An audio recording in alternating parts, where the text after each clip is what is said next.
Hello, my name is Joseph Kelly, and I'm doing a research project on the Black Dahlia cold murder case.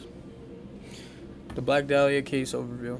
A brief introduction of this case. The Black Dahlia case refers to the unsolved murder of Elizabeth Short, a young woman whose body was found mutilated in Los Angeles in January 1947.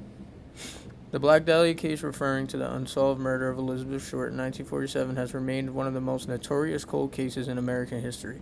Despite the extensive investigations of Los Angeles Police Department and public interest, the case has never been officially solved. Over the years, numerous suspects have been considered and various theories have emerged, but definitive evidence to identify the killer has remained elusive. Despite occasional bursts of renewed interest and efforts by law enforcement, the passage of time, the lack of new leads have contributed to the Black Dahlia case retaining its status as a cold case. As of today, the murder of Elizabeth Short remains unsolved, leaving behind a legacy of mystery and intrigue that continues to captivate the public imagination. Initial investigation of the scene. The body was found severed at the waist and completely drained of blood. Short's face was slashed in the corners of her mouth towards her ears, creating a gruesome Glasgow smile. Her body was posed with her hands over her head and her legs spread apart, adding to the shock of the horror of the crime scene. The discovery of Short's body sparked a massive investigation by the LAPD, which involved interviewing witnesses, collecting physical evidence, and following up on leads. Despite extensive efforts, the case remained unsolved, with numerous suspects and false complicating the investigation. Timeline of the Black Dahlia case. January 9, 1947, last confirmed sighting of Elizabeth Short alive. On January 15, 1947, the discovery of Elizabeth Short's body. Short's body was found severed at the waist and mutilated in a vacant lot in the Leimert Park neighborhood of Los Angeles. The shocking condition of the body and the gruesome mutilations attracted widespread media attention. On January 21st, 1947, the Black Dahlia nickname was given to the case. The nickname Black Dahlia was coined by media coverage of the case, referring to Short's dark hair and penchant for wearing black clothing. January through February 1947, there was an intensive investigation. LAPD launched one of the largest investigations in the Los Angeles history, interviewing over 150 suspects and following up on numerous leads. Investigators collected physical evidence, including fingerprints, fibers, and letters sent by individuals claiming to be the killer. February 1947, suspects and persons of interest.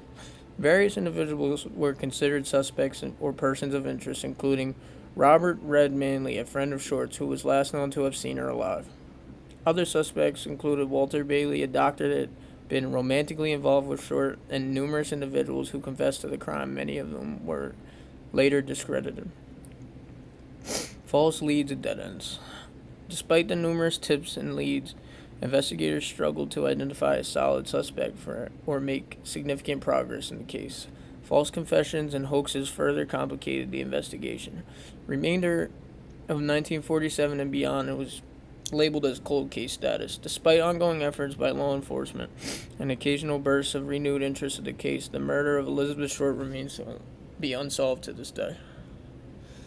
Now, the criminal act and the victim of the Black Dahlia case. The criminal act was the brutal murder of Elizabeth Short. Elizabeth Short was born July 29, 1924 in Boston, Massachusetts. She was a young woman with aspirations of becoming an actress. Known for her striking looks and dark hair, she acquired the nickname Black Dahlia due to her penchant for wearing black clothing. Overview of her activities and personal details. Short moved out to LA in pursuit of her dreams, becoming a star in the burgeoning film industry. While in Los Angeles, she worked odd jobs and reportedly dated various men, but she struggled to find success in Hollywood. Frequent moves and financial instability marked Short's life, and she was known to frequent bars and nightclubs in the Hollywood area. Elements of the case. Crime scene. Short's body was discovered on January 15, 1947 in Leimert Park, Los Angeles. The crime scene was gruesome, with blood drained and severed at the waist. Evidence. Despite the extensive investigation, the case remains unsolved. Evidence collected at the scene and through the investigation includes fingerprints, witness testimonies, various leads, but no conclusive evidence that has led to the identification of the killer. Media attention. The sensational nature of the crime gathered widespread media attention, leading to numerous theories and speculation about the perpetrator's identity. Now, the nature of the case, the complexity. The Black Dahlia case is characterized by its complexity and the lack of definitive evidence, making it one of the most famous unsolved murders in American history. Sensationalism. The brutal nature of the crime, coupled with the victim's aspiring actor status and the media frenzy that ensured contributed to the case's enduring notoriety. Over the years, the Black Dahlia murder has become ingrained in popular culture, inspiring numerous books, films, theories, and attempting to unravel the mystery. Theories related to the criminal act. Serial killers.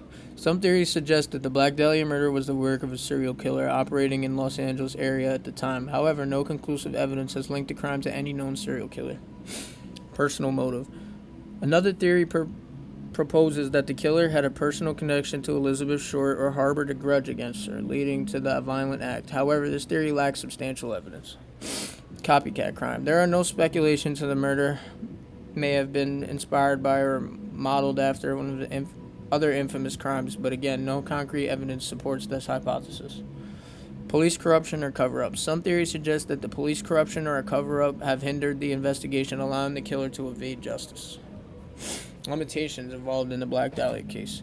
A lack of forensic evidence. The crime occurred in 1947, a time when forensic techniques were not as advanced as they are today. This has led to a lack of conclusive forensic evidence, making it difficult to definitively link any suspects to the crime. It's been decades since the crime. The passage of time has resulted in the loss of crucial evidence, deterioration of physical evidence, and the death of potential witnesses, suspects, and investigators, making it challenging to gather new leads or evidence. False leads and speculation. Over the years, the case has generated numerous false leads, hoaxes, and speculative theories, which have complicated the investigation and diverted resources away from credible avenues of inquiry.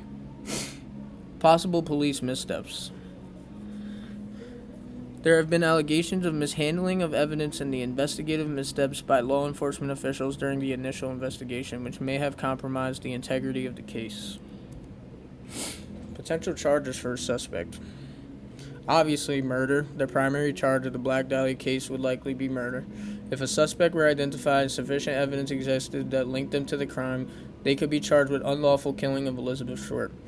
Mutilation of a corpse. Given the gruesome nature of the crime, a suspect could also face charges for mutilation of a corpse, as Short's body was found bisected and severely mutilated. Kidnapping or abduction.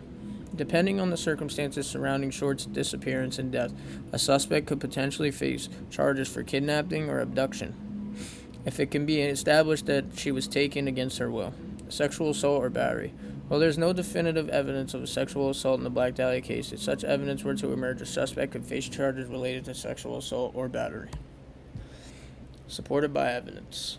The potential charges align with the evidence collected from the crime scene and the circumstances surrounding Short's death, reflective of the severity of the crime. The charges, particularly murder and mutilation of a corpse, reflect the severity and brutality of the crime committed. Legal precedent. Similar charges have been brought in other cases involving similar circumstances, establishing a legal precedent for pursuing these charges in cases of this nature. Ensuring accountability. Holding a suspect accountable for the crime they are believed to have committed is essential for delivering justice to the victim and their loved ones, upholding the rule of law. Potential defense strategies. The first one is alibi. Could involve presenting a strong alibi, placing the suspect somewhere else at the time of the murder. This could involve providing witnesses or evidence to support their whereabouts during the relevant time frame. A lack of direct evidence. Another defense could focus on the lack of direct evidence linking the suspect to the crime scene or the victim. If there is no forensic evidence, eyewitness testimony, or other tangible proof connecting the suspect to the murder, their defenses may argue that there is reasonable doubt regarding their guilt. Alternative suspects.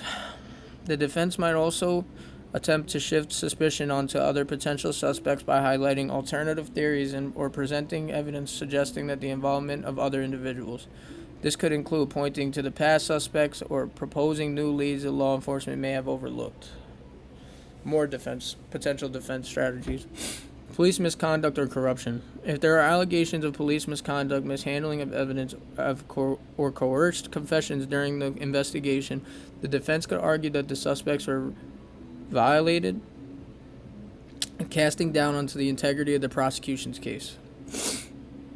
Mental incapacity. Depending on the circumstances of the suspect's mental state, the defense might explore a plea of insanity or diminished capacity, arguing that the suspect was not mentally competent to understand the nature of their actions at the time of the crime. False confession. In cases where there is a confession or incriminating statements attributed to the suspect, the defense may challenge the reliability of these statements, arguing that they were coerced, fabricated, or made under duress. Prejudicial media coverage. If there has been extensive media coverage and the public scrutiny of the case, the defense could argue that the suspect cannot receive a fair trial due to the prejudicial effects of media sensationalism, making it difficult to impanel an impartial jury. Thank you so much. This is my project on the Black Dahlia case.